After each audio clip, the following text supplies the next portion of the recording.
তোমাকে আমি কথা দিলাম, তুমি এবার দেখো তোমার সংসারে আবার শান্তি ফিরে আসবে। তুমি আর চিন্তা করো না।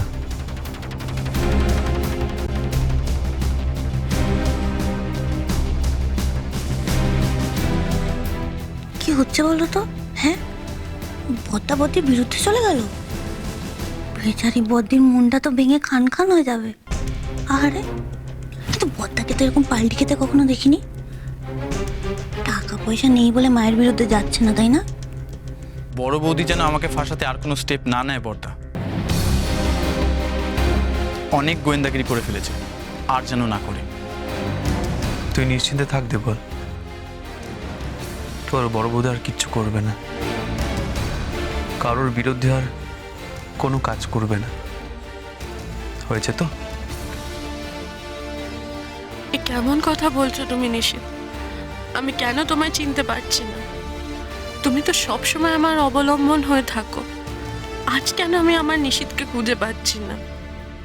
আমি একটা কথা বলি নিশিত, যা করছিস যা বলছিস সব ভেবে বলছিস তো? তুই কিন্তু ঠাকুরের আসনের সামনে বসে আছিস, তুই মাকে কথা দিচ্ছিস, মানে বড় বৌমা দেবলকে নিয়ে আর কোনো অশান্তি করবে না তো? না বাবা, আমি সত্যি বলছি, আর আমি এমনিতেই কোনো কথা না ভেবে বলি না, তুমি তা জানো। আমি জানতাম রে বাপ, আর কেউ বুঝুক না বুঝুক তুই বুঝবি। ন্যায় করতে গেলে প্রমাণ নিয়ে ন্যায় করতে হয়। এভাবে নিজেদের লোকেদের উপর দোষারোপ করে ন্যায় করা যায় না, তাতে সম্পর্ক খারাপ হয়, আর কিচ্ছু হয় না। লাভের লাভ কিচ্ছু হয় না।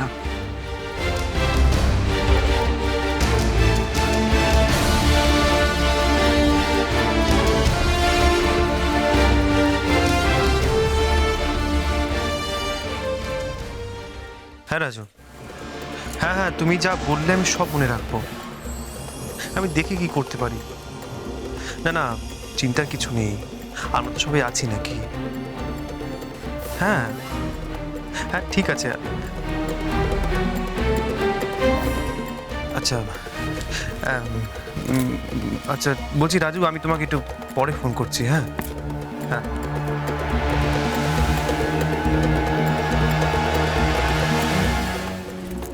আমি করতে পারবো, তোমাকে করতে হবে না। কি গো, এখনো আমার সাথে কথা বলবে না? আচ্ছা উষসী, তুমি যদি এইভাবে চুপ করে থাকো তাহলে রিনা ন্যায় পাবে কি করে?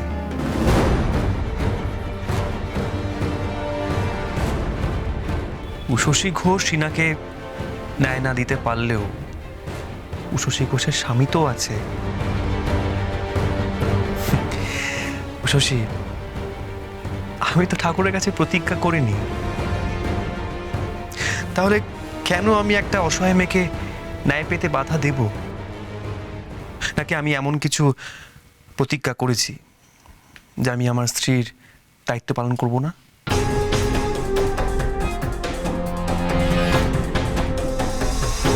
আমার কথায় তুমি এতটা রেগে গেলে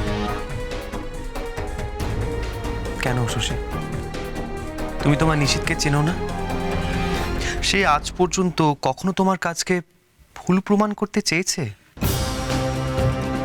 নাকি সে তোমার অগাধ বিশ্বাসে তোমার সবসময় পাশে থাকেনি?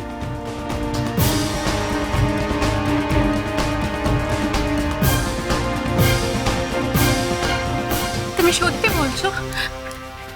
রিনা ন্যায় পাবে? দেবল আর ওর বন্ধুরা যা করেছে তার জন্য ওরা শাস্তি পাবে? হ্যাঁ শশী, দেবল আমার ছোট ভাই হলেও ও যে অন্যায়টা করেছে তার জন্য ওকে শাস্তি পেতেই হবে। আমি রিনার ফোন নম্বরগুলোতে ফোন করে রিনার প্রেমিক রাজুর সাথে এক্ষুনি কথা বলছিলাম। রাজুই আমাকে বলল যে সেদিন রাতে রিনাকে যারা অশালীনভাবে অপমান করেছিল তারা নাকি রাজুকে চেনে। তারা রাজুকে একটা ঘরে বন্দি করে বেঁধে খুব মারধর করেছে, যাতে রিনা ভয় পেয়ে ওর অভিযোগগুলো তুলে ফেলে। ওর ভয় পাওয়াতে আমারও কেমন একটা সন্দেহ হয়েছিল শশী। তার মানে সেই জন্য রিনা দেবলকে চিনতে অস্বীকার করেছে। ঠিক তাই। তবে দেবল আর বেশি দিন এইভাবে মায়ের বিশ্বাস জিতে সবাইকে ঠকাতে পারবে না শশী। এবার আর তুমি নও, উষসী ঘোষের স্বামী, দেবলের বড় দাদা আমি, নিশীথ ঘোষ। আমার ছোট ভাইকে আমি উচিত শিক্ষা দেব শশী।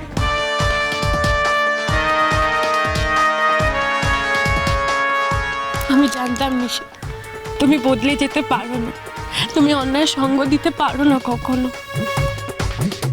পারি না শশী, দিইনি আর কখনো দেবও না। তবে হ্যাঁ, এবার কিন্তু সব প্রমাণ নিয়ে তবেই মার কাছে যাব। তার আগে কিন্তু মুখ খোলা চলবে না।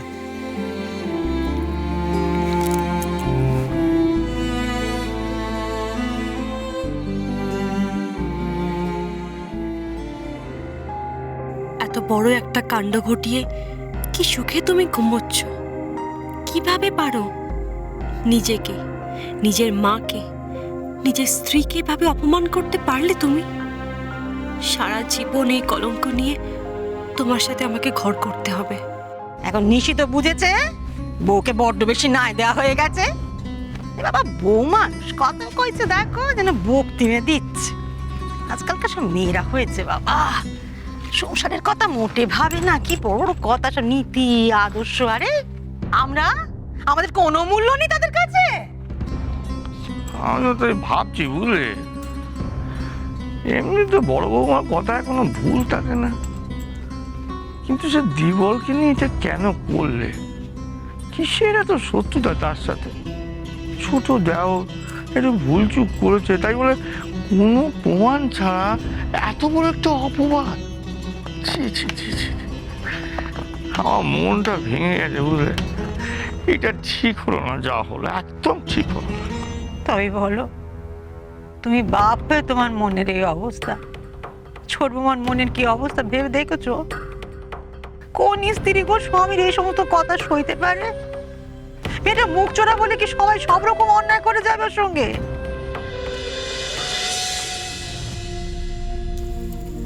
দেবল, দেবল,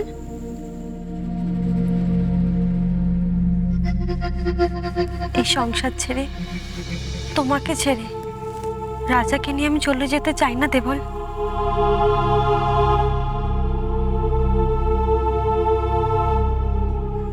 কিন্তু তুমি তো আমার জন্য কোনো পথই খোলা রাখছো না। তারপর আজ যা হলো শশীর সাথে, তারপর তো তোমার বিরুদ্ধে কথা বলার কারো সাহসই হবে না।